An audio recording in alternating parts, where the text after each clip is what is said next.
Wow, GCO. C'est dramatique qu'on n'ait pas eu de dividende sur le zircon boobu ba tey. Ba ñuy am pour la première fois des dividendes de 1 milliard, c'est encore peu. Donc, mais vu que jotuñu ci depuis 2014. waaw mais c'est déjà bien. Mais on produit une quantité de zircon boo xam ne ñun xamuñu ko. bi ma nekkee Sen TV, excusez-moi, je suis un peu, mes ressources diminuent, s'épuisent. Alors, bi ma nekkee Sen TV, oui. On a fait un reportage, je suis allé sur le terrain. dem Ngaye Mékhé. J'espère que ñu ngi may dégg bu baax. dem Ngaye. Oui. Bon, je vais faire un effort. Il y avait un train boo xam ni ram bi mooy li train bi di lonk ci ay wagon. dañ ci compter 40. On termine sur cet aspect. Hein. Aspect. li ñuy wax nii. Non, je peux tenir encore. Hein. Oui, je sais, mais c'est le dernier élément du programme. Léegi mu ngi lonk 40 wagons. Léegi sur chaque wagon, on a inscrit le poids. 60 tonnes par wagon. 4 fois 6, c'est 24, non? Oui. 60 tonnes par 40 wagons. Oui. Ça fait 2400 tonnes. Ba noppi mu am 20 conteneurs. yoo xam ni dañ ko scellé. xam nga mine c'est quelque chose de vraquier. C'est pas lu ñuy def ci conteneur ay minerais. Donc ça m'a toujours étonné lu tax mu am ay conteneurs dans la rame. Mais boo xoolee 2 voyages par jour, tous les jours, même les dimanches, tu es à moins 4000 tonnes de minerais yuy dem 4000 tonnes par jour. Donc 10 jours yi c'est quoi? C'est 40 000 tonnes.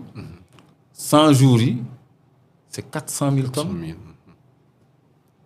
300 jours yi c'est 3 fois 400 000 tonnes, c'est 1200 tonnes. may naa leen sax 65 jours yi des de l'année. 1 200 000 tonnes. 1 200 000 tonnes de minerais. Léegi nous qu'est-ce qu'on nous déclare dans GCO?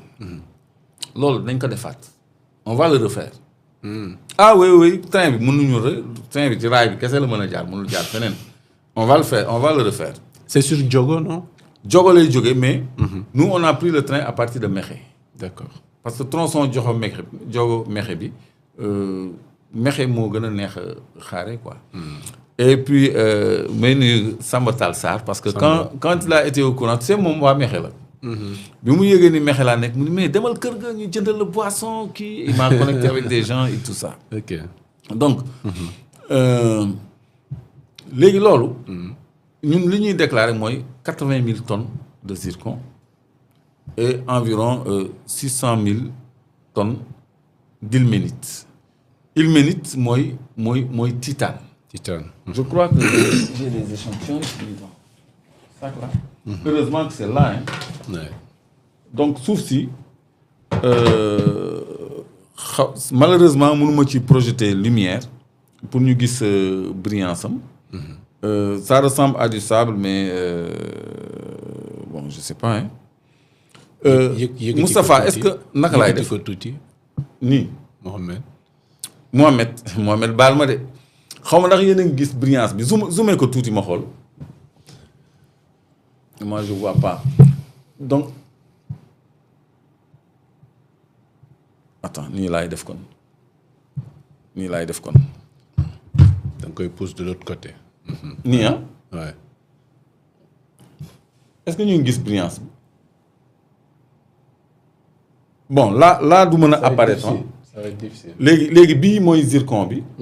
Attends je montre l'inscription bii mooy zircon bi léegi bii mooy ilménite bii c'est noir xam nga moo nekk nii mais bu ñu ko gisoon en réalité da ngay gis muy briller. Ouais. Donc ci bii la ñuy wax ni dañ ciy produire 600 000 tonnes par an bii 80 000 tonnes par an mais boo xoolee li lépp si famille zircon bi la. waaw. Ok. zircon bi mooy indi ilménite bi mooy indi rutile. bii rutile la tamit bii beneen minerai la. rutile bii dafa change bokkul couleur trop. rutile bii moom la ñuy utiliser pour ay pigments maanaam ay couleurs ay peintures. donc ilménite wane nañ ko ak leucoxène. leucoxène moo nekk nii.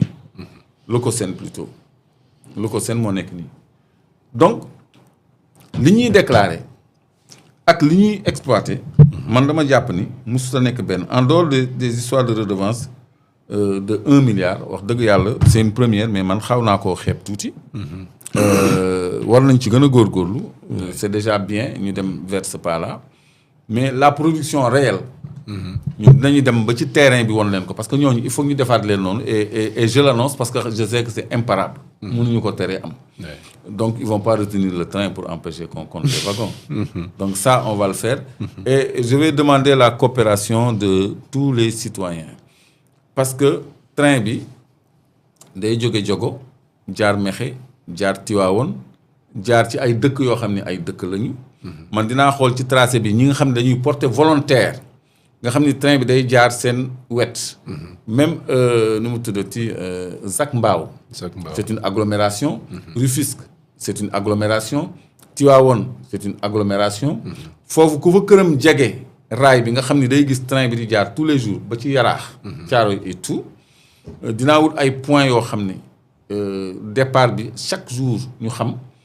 ba noppi ñu compter le nombre de wagons en ralentissant l'image. parce que wagon bu nekk. dina am capacité de tonnage bi ñu ciy def et ça on va faire un calcul simple pour savoir la réalité du minerai qui part.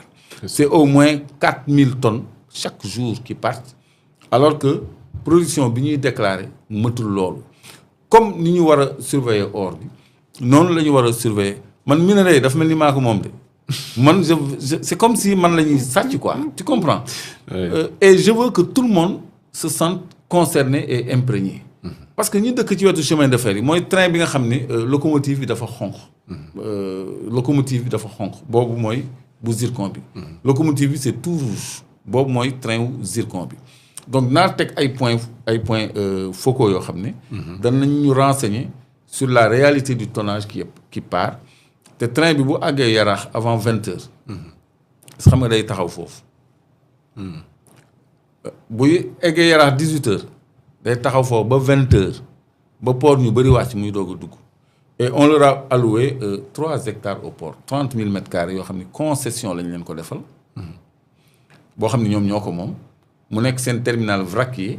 ah moom la ñu romboon foofu ñuy décharger. bokkul ba tey bokkul. bokkul ba tey bokkul. alors mooy seen terminal vraquier fa la ñuy stocké fa la seen ay bateau di costé di ko yóbbu Europe. donc loolu aussi il faut ñu wax ko autre information. raay bi diggante Kébémer. Diogo Kébémer ba Dakar. ñoom ñoo ko moom. CGO muy information. je vais vous amener le décret parce que tey zircon taxuñu jóg. on leur a fait une concession sur le rail et c'est Madické Niang intérimaire du Premier ministre qui leur a signé ça. Qui a été leur avocat parce que GCO je rappelle que MDL moom licence bi Mineral Deposit Limited bi nga xam ne mooy exploité aussi l'or de Sabodala Sabodala c'est MDL aussi moom moo muté wu en SGO ak ay et cetera ba tey ñu jaay ko Endeavour et tout. donc il y a beaucoup de choses à dire ci mine et au moment où on parle de réformer les textes. je crois que il faut exercer beaucoup plus de vigilance. il faut une vigie sur ce qui est déjà exploité. et j'ai fait un débat avec un ingénieur qui s'appelle Pouy qui se nomme Pouy. prénom laa fàtte. et quand on parlait de douane. donc ni woon c'est une anecdote qui concerne le sujet. que les droits de douane la douane ne vérifie pas l'acheminement l'exportation des minerais parce que en 2009 Jean-Jacques Nanga alors directeur des douanes avait fait une circulaire pour la création d'un bureau de douane à Sabodala en 2009. mu ne ma non douane day surveiller les minerais exportés parce que parmi les minerais day am ay minerais yu dangereux comme le thorium et l'uranium. ma ne ko ah bon mu ne ma oui Diogo te bi may def ak moom émission. Je ne savais pas que c'était le secrétaire général de la mine de zircon de GCO. C'était le SG de GCO et il était membre de l'ITIE. Xam nga non il travaille à GCO et c'était le secrétaire général plutôt de l'ITIE. C'est ça. C'est le secrétaire général de l'ITIE. Donc il travaille à SGO. léegi mine zircon bi. plutôt ma naan SGO CGO. Donc moom révélé na sans le vouloir que miinu Diogo bi mu ngi génnee thorium ak uranium et que douane day contrôler yooyu parce que c'est des produits sensibles donc sama xel ni yar ca conteneur yi ma doon gis ci raamu train bi parce que mine ci ay wagon vraquier lañ koy def. mais ay conteneurs ça contient des produits sensibles. donc loolu moom dafa xaw a trahir boppam xëy na dafa jàppoon ni ki muy waxal tamit bu waxee thorium sax du xam luy loolu parce que tubaab yu bëri boo leen laajee lan mooy thorium duñ ko xam de. thorium benn minerai la boo xam ni c'est 200 fois plus puissant que l'uranium. 1 gramme de thorium moo équivaloir à 20 tonnes de pétrole brûlé. ba noppi amul radioactivité bi uranium am loolu mooy thorium waxoon nañ ko fii bi ñuy wax ci centrale à thorium. donc loolu je crois que man xaw ma woon sax ni Diogo am na fa man pour man Kédougou rek la am. ak yooyu. donc loolu la ñu mën a wax ci zircon bi nga xam ne. Zircon à quoi ça sert? Zircon sama écran téléphone bi zircon la parce que c'est des verres spéciaux. verres spéciaux ute nag waral muy briller noonu. non pas non lii après da nga koy dugal brillance bi. mooy l'aspect vitreux nga xam ni boo ko échauffé à plusieurs calories. dafay liquéfié wu nga mën ci fabriquer ay verres mais aussi nga mën ci fabriquer ay métaux. bu wute nag sable silicieux bi. wute nag sable extra-silicieux bi. parce que sable extra-silicieux bi verre lay doon verre boo xam ni comme seetu wala comme pare-brise auto des verres creux et des verres plats. nga xam ni boo yëkkatee sa seetu nga sànni ko dina tasaaroo en 1000 morceaux. mais sa téléphone bu woddee écran bi mën na toj mën na sax bañ a toj. mais même bu tojee du tasaaroo. te du ko tere fonctionner. donc écran bi boo ci defee sa pouce. dafay digitronique dafay réagir. xam nga parce que sa yaram am na courant bu sew boo xam ne da koy capter. boo jëlee bic def ci nii lii loo xam ne du conducteur du def dara. mais boo tegee sa baaraam rek mu dem mu déclenché wu mu ubbi benn application. donc lii c'est des verres spéciaux moo nekk ci ordinateurs yi moo nekk ci écran plat télévision yi. moo nekk ci tableau de bord instruments yu bëri. y compris les cockpits des avions et tout. et sans ça munoo am tactilité. maanaam digitronique nga xam da ngay teg digit mu am émulsion boo xam day def effet. de commande donc en dehors de ça dañ ciy defar ay métaux. mooy zirconium c'est la version oxydée du zircon. day nekk weñ gu weex goo xam ne day mel ni aluminium. mais wala inox plutôt. mais mooy gën a dëgër weñ yi ñu xam ni parce que à 1950 degrés il est intact. maanaam du dilaté wu du taaweeku. et son point de fusion c'est au-delà de 4000 degrés mais fàttali rek ni réacteur centrale nucléaire. 700 degrés la. suñu four yi ñu lakkee mburu àggul 300 degrés. donc 700 degrés tàng na tàngaay boo xam ne. uranium bi mënoo ko dugal ci benn mbar bu dul zircon. ci ay tube en zirconium lañ koy dugal pour mën a xàmb këru réacteur bi nga xam ne. day soxla uranium. te beneen métal boo fa def mu ruy wala mu taaweeku. donc pièce bu ñàkk fayda comme écrou sax. boo ko bëggee def ci fusée wala missile wala loo xam ne day génnee tàngaay. il faut que mu nekk en zirconium parce que beneen weñ boo ko def mu ruy wala mu taaweeku du ko mën. c'est ça. donc en plus c'est un conducteur. sarcophage en zirconium maanaam bande boo xam ne zirconium la.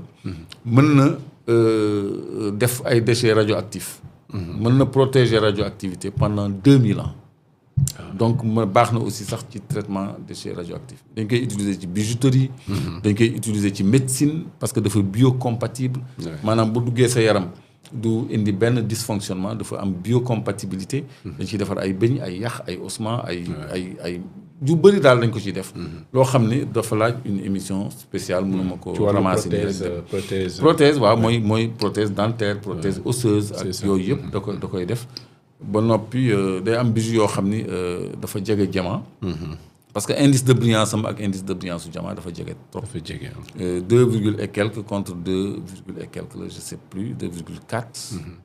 contre 2,5 pour le diamant yu demee noonu la daal je vais vérifier après. les internautes peuvent même vérifier indice de brillance du zircon indice de brillance du diamant. day gis ni différence bi bëriwul trop. donc moo tax on le vend même comme diamant parfois. on le voit comme diamant.